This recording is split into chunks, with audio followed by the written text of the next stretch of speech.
Assalamu alaikum wa rahmatullahi wa barakatuh pour la deuxième année du collège, manifestation et enregistrement des séismes, partie 2. Notre première activité est déterminer l'origine des séismes.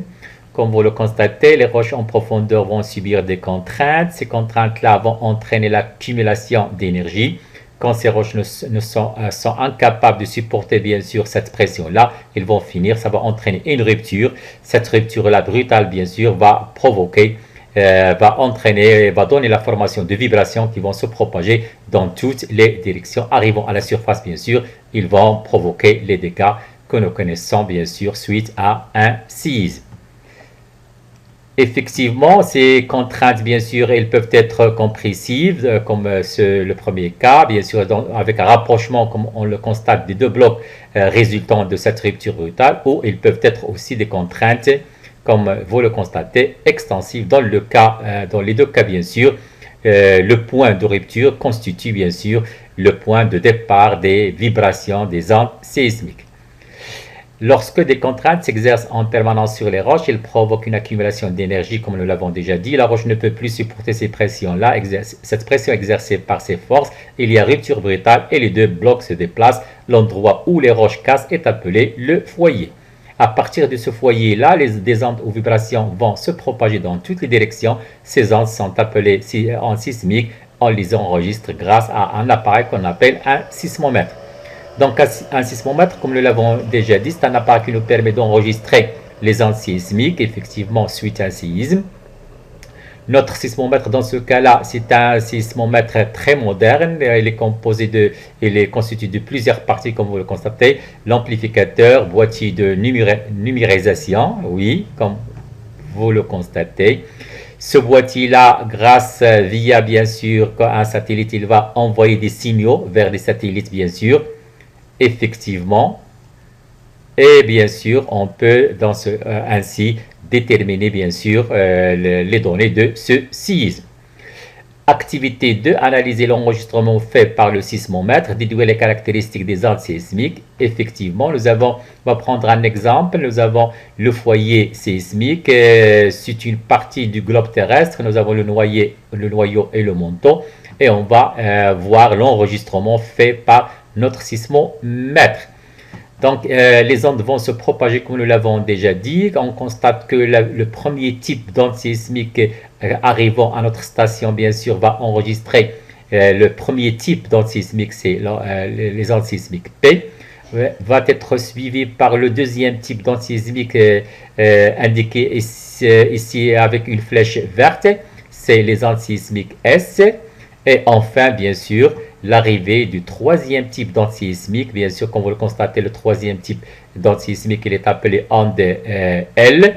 Il se propage à la surface, comme vous le constatez, à la surface de la Terre. Donc, en résumé, notre sismogramme est constitué de trois types d'ondes sismiques, P, S et L.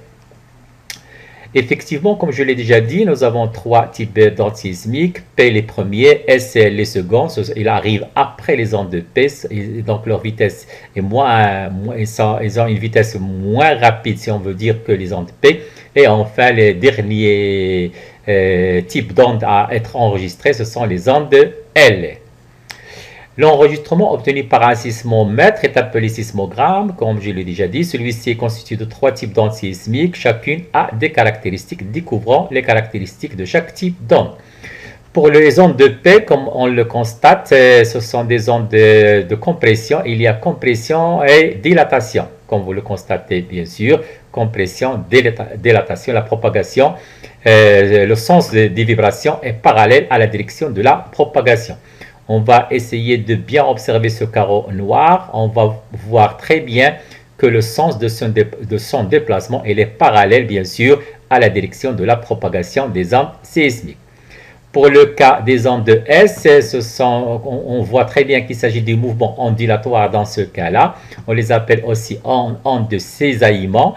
Le sens des vibrations est perpendiculaire à la direction de la propagation. On voit très bien que les vibrations sont verticales alors que la direction des propagations elle est horizontale.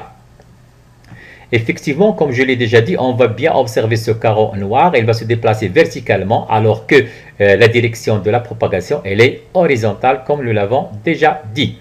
Pour le cas des ondes L, il s'agit des mouvements très complexes et se font dans toutes les directions, comme on le constate. On va observer ce carreau noir. Effectivement, on va bien voir qu'il se déplace dans toutes les directions, horizontalement, verticalement. Effectivement, comme nous l'avons déjà dit, nos trois types d'ondes sismiques P, donc il se déplace, il s'agit de compression, dilatation, compression, dilatation. Donc les effets de ce type d'ondes sismiques à la surface, n'ont pas grand effet comme nous l'avons constaté.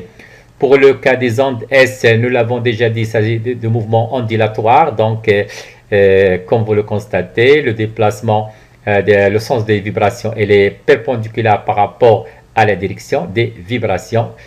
Leur effet à la surface, il est bien sûr moins important, alors que le troisième type, c'est-à-dire les ondes sismiques L, comme on va le voir, les vibrations complexes, donc ils provoquent, ce sont eux les responsables des dégâts, bien sûr, observés à la surface de la Terre suite à un séisme.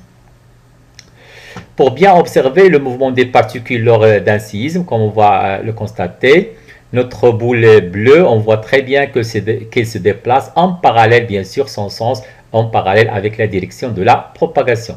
Alors que pour le cas des ondes S, notre boule rouge dans ce cas-là, elle se déplace verticalement, bien sûr, donc perpendiculairement par rapport à la direction de la propagation. L'onde P, ce sont des ondes de compression, comme je l'ai déjà dit, et ce sont des vibrations qui alternent compression-dilatation. Ce sont des ondes les plus rapides, leur vitesse est 6 km par seconde en moyenne, et se propagent dans les solides, les fluides, les gaz, et sont par conséquent les premiers à être enregistrés, comme nous l'avons déjà vu. Alors que les ondes S, ondes secondes, ou de cisaillement, comme nous l'avons déjà appelé, ils sont des mouvements perpendiculaires à la direction de la propagation des ondes. Leur vitesse de propagation dans la croûte terrestre est d'environ 3,5 km par seconde. Ils sont donc enregistrés après les ondes de P et enfin les ondes L, ondes de surface. Elles se propagent effectivement à la surface du globe et provoquent tous les dégâts liés au tremblement de terre. Ils sont moins rapides que les ondes P et S. Activité 6, déterminer la relation entre la profondeur focale, c'est-à-dire la distance entre l'épicentre et l'hypocentre, l'intensité du séisme et la magnitude. Effectivement, je vais dans ce cas-là, comme vous allez le constater, faire le variable, ça sera bien sûr la magnitude. Donc, dans le premier cas, je vais choisir comme magnitude une faible magnitude 2,2 selon l'échelle de Richter. La profondeur dans ce cas-là, elle est de 10 km. Et je vais provoquer mon séisme, effectivement. On voit très bien que les dégâts sont peu importants. Je vais bien sûr dans ce cas-là choisir comme magnitude 8 avec la même profondeur, c'est-à-dire 10. Je vais provoquer. On voit très bien que les dégâts sont plus importants, bien sûr. Effectivement. Deuxième cas, le variable dans ce cas-là, ça sera la profondeur. Et donc, la magnitude, je vais choisir 5, par exemple, 4.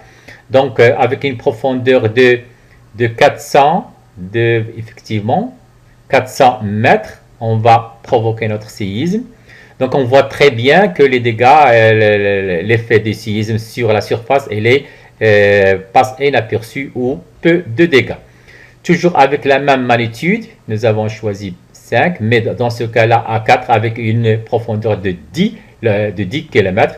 Dans ce cas-là, on va constater bien sûr qu'il n'y a pas il y a des fractures bien sûr des immeubles comme on le constate. Effectivement, deux facteurs qui déterminent l'intensité d'un séisme, c'est-à-dire l'effet du séisme à la surface de la Terre, c'est la profondeur focale. Plus le foyer est proche à la surface, plus bien sûr l'intensité sera plus importante. Et deuxième facteur, c'est la magnitude, bien sûr. Plus la magnitude est importante, bien sûr, plus les dégâts seront plus importants. Notre bilan, les séismes se déclenchent lorsque les roches qui se trouvent en profondeur et qui ont accumulé trop de contraintes finissent par rompre. Cette rupture a presque toujours lieu au niveau d'une faille. Cette faille va entraîner bien sûr le mouvement brusque de deux blocs de rocheux et la création d'ondes sismiques. Ces ondes sismiques progressent dans toutes les directions et lorsqu'ils arrivent en surface, ils peuvent entraîner bien sûr des destructions, des déformations, des victimes, etc. Merci.